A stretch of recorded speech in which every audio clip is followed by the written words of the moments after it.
Hi viewers, welcome to our channel. ప్రస్తుతం మనతో పాటు భరద్వాజ్ గారు సీనియర్ జర్నలిస్ట్ ఉన్నారు. వారితో ఒకసారి మాట్లాడదాం. సార్ నమస్కారం సార్. నమస్తే. సార్, వైసీపీలో ప్రక్షాళన కార్యక్రమం చేపట్టడం మనం చూస్తూ ఉన్నాం సార్. కొత్త కొత్త వారిని నియమిస్తున్నారు. అయితే ఇందులో భాగంగానే యాంకర్ శ్యామల గారు అంతకుముందు వైసీపీకి ఎలక్షన్స్ తరపున ప్రచారం కూడా చేశారు. పిఠాపురంలో పర్యటించారు. వంగగీత గారి తరపున కూడా పర్యటించారు. అప్పుడు ఆమె పైన తీవ్ర స్థాయిలో పవన్ కళ్యాణ్ గారి అభిమానులు, జనసేన అభిమానులు విమర్శలైతే ఎదుర్కొన్నారు ఆమె రిజల్ట్స్ వచ్చిన తర్వాత.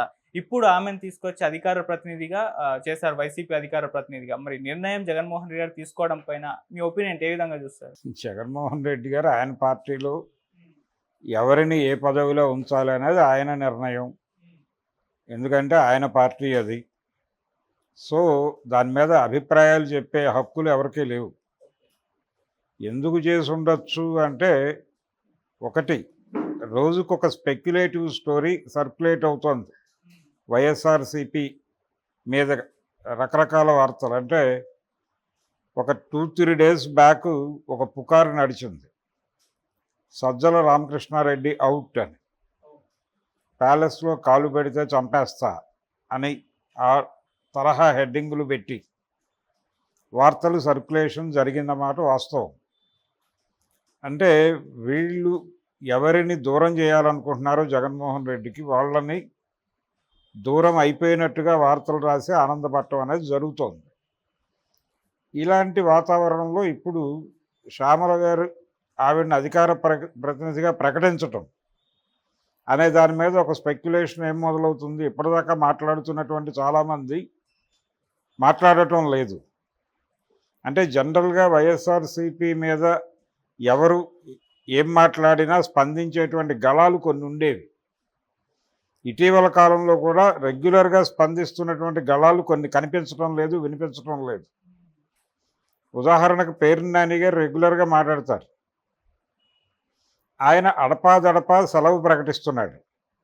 ఆయన వ్యక్తిగత కారణాలు కావచ్చు, కానీ రెగ్యులర్గా కనిపించేవాడు ఒక 2 రోజులు కనిపించకపోయేసరికి ఆయన రాజకీయంగా ఏదైనా భేదాభిప్రాయంతో ఉన్నారా అని ఒక స్పెక్యులేటివ్ స్టోరీ మార్కెట్లోకి వచ్చేస్తుంది. అలాగే చాలామంది ఇప్పుడు సజ్జల రామకృష్ణారెడ్డి కనిపించటం లేదు, ఇది వార్త యాక్చువల్గా.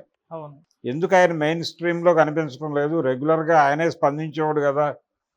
గతంలో అన్ని శాఖలకు సంబంధించిన వివరాలు ఆ అధికార ప్రతినిధి హోదాలో ఆయనే చెప్పేవాడు. అంటే జనరల్గా ప్రభుత్వంలో ఉన్నప్పుడు సమాచార శాఖ మంత్రి క్యాబినెట్ సమావేశ వివరాలు అవి చెప్పడం అనేది పరిపాటి. కానీ ఈయన అన్ని శాఖలకు సంబంధించిన విషయాలు ఆయనే మాట్లాడేవాడు. ప్రపంచం దృష్టికి ఆయన ద్వారానే తీసుకొచ్చేవాడు. దీనివలన ఆయన మీద సకల శాఖ మంత్రి అనేటువంటి ఒక బ్రాండ్ ఉండేది, ఒక ముద్ర. ఇప్పుడు ఆయన కనిపించడం లేదు. ఏమిటి విషయం, ఆయన్ని గెంటేశారా బయటికి అనే వార్త ఉండటానికి కారణం అది ప్రాతిపదిక. ఇలా ఇప్పుడు ఈవిడ్ని ఎందుకు అధికార ప్రతినిధిగా చేసుంటారు అంటే, ఆవిడకి వేరే ఆల్టర్నేటివ్ లేదు. ఆవిడ ఒక రకంగా తన కెరియర్ని పణంగా పెట్టి వైఎస్ఆర్సీపీకి ప్రచారం చేశారు. ఆవిడ కెరియర్ ఎక్కడుంది? సినిమా ఇండస్ట్రీతో లింక్ అయి ఉన్నటువంటి పరిశ్రమలో ఉంది. అంటే ఆవిడ నటిగా వెళితే ఓటీటీల్లోకో టీవీ సీరియల్స్లోకో వెళ్ళాలి. సినిమాల్లో కూడా యాక్ట్ చేశారు ఆవిడ. సినిమా నటిగా కూడా ఉన్నారు. ఆవిడ యాంకర్ మాత్రమే కాదు, అలాగే సినిమా ఈవెంట్స్కి యాంకరింగ్ చేసింది ఆవిడ. అలా చాలా ఇంటర్వ్యూస్ హోస్ట్ చేసింది. అంటే ఇది కేవలం ఒక ఛానల్కి పరిమితమైంది కాదు, ఇండస్ట్రీకి సంబంధించిన యాక్టివిటీస్లో ఉంది ఆవిడ. ఇండస్ట్రీ ఎక్కడ లొకేట్ అయి ఉంది? ఇప్పుడు కూటమిలో లొకేట్ అయి ఉంది. కూటమిలో లొకేట్ అయి ఉన్నటువంటి ఇండస్ట్రీ మీద, సినిమా పరిశ్రమ, ఎంటర్టైన్మెంట్ ఇండస్ట్రీ అని కనుక అనేటట్లయితే ఎంటర్టైన్మెంట్ ఇండస్ట్రీలో మెజారిటీ పార్ట్ తెలుగుదేశం పార్టీ అనుకూలంగా ఉంది అనే మాట వాస్తవం. తెలుగు నుంచి ఉన్నటువంటి ఓటీటీ ప్లాట్ఫామ్స్ కూడా తెలుగుదేశం అనుకూలంగానే ఉన్నాయి. ఇది గుర్తిస్తే ఆవిడ ఎంత త్యాగం చేసిందో అర్థమవుతుంది. సినిమా ఈవెంట్స్కి ఆవిడని పిలవరు కదా. అలాగే సినిమా ఇంటర్వ్యూస్ వాటిని హోస్ట్ చేయమని ఆవిడని పిలవరు. అలాగే ఇతర కార్యక్రమాలు ఆవిడని పిలవరు. ఏంటి ఆవిడ భవిష్యత్తు? వైఎస్ఆర్సీపీ సినిమాలు తీయదు, ప్రమోషనల్ యాక్టివిటీస్ చేయదు, ఈవెంట్స్ నిర్వహించదు.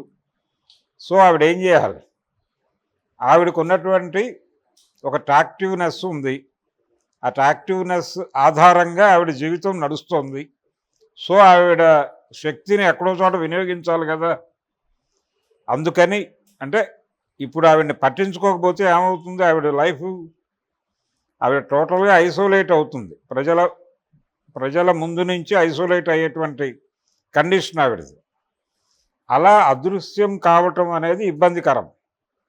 ఉపయోగపడే మనుషుల్ని ఉపయోగపడే ప్రాంతంలో ఉపయోగించుకోవటం అనేది ఏ నాయకుడైనా చేసే పనే. అందులో భాగంగానే ఆవిడకి అధికార ప్రతినిధి హోదా ఇచ్చుంటాడు ఆయన. ఆవిడకి అధికార హోదా ప్రతినిధి ఇచ్చారు కాబట్టి మిగిలిన వాళ్ళందరూ అందరినీ బయటకు గెంటేసినట్టుగా కాదు. ఎప్పుడు ఎవరు మాట్లాడాలో అప్పుడు వారు మాట్లాడతారు. అలా ఆవిడకు ఒక రోల్ ఉంది ఇప్పుడు. అంటే పార్టీకి సంబంధించినటువంటి విశేషాలు ఏవైనా ఉంటే దాన్ని ప్రపంచం దృష్టికి తీసుకెళ్ళటానికి ప్రెస్ కాన్ఫరెన్సులు నిర్వహిస్తుంది ఆవిడ. దాంతోపాటు ఎవరైనా పార్టీ మీద విమర్శలు చేసినప్పుడు ఆ విమర్శలకి సమాధానం చెప్పేటువంటి బాధ్యత తాను తీసుకుని దానికి సంబంధించిన వివరాలు సేకరించి దాన్ని ప్రపంచం ముందు పెట్టే బాధ్యత ఆవిడ తీసుకోవచ్చు. ఇలా ఒక యాక్టివిటీ ఆవిడకి ఏర్పాటు చేయటం జరిగింది అన్నంత వరకే చూడాలి దాన్ని. అంతకు మించి ఇప్పుడు మిగిలిన వాళ్ళు మాట్లాడరా, ఈవిడ వచ్చింది కాబట్టి పేరు నాని గారు మాట్లాడరు, లేకపోతే మరొకళ్ళు మాట్లాడరు అనేది ఏం లేదు. మిగిలిన వాళ్ళు వాళ్ళ యాక్టివిటీలో వాళ్ళు ఉంటారు. రెగ్యులర్గా అనేక మంది మాట్లాడతారు. అధికార ప్రతినిధి ఒకరే ఉండరు. ఇది గుర్తించాలి.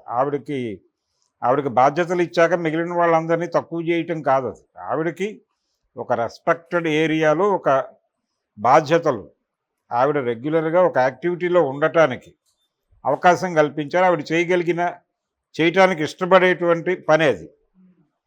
ఆ ఇష్టపడే పనిని, ఆ బాధ్యతను ఆవిడకి అప్పచెప్పారు కాబట్టి ఆవిడ సక్సెస్ఫుల్గా నిర్వహిస్తుంది అని ఆశిద్దాం.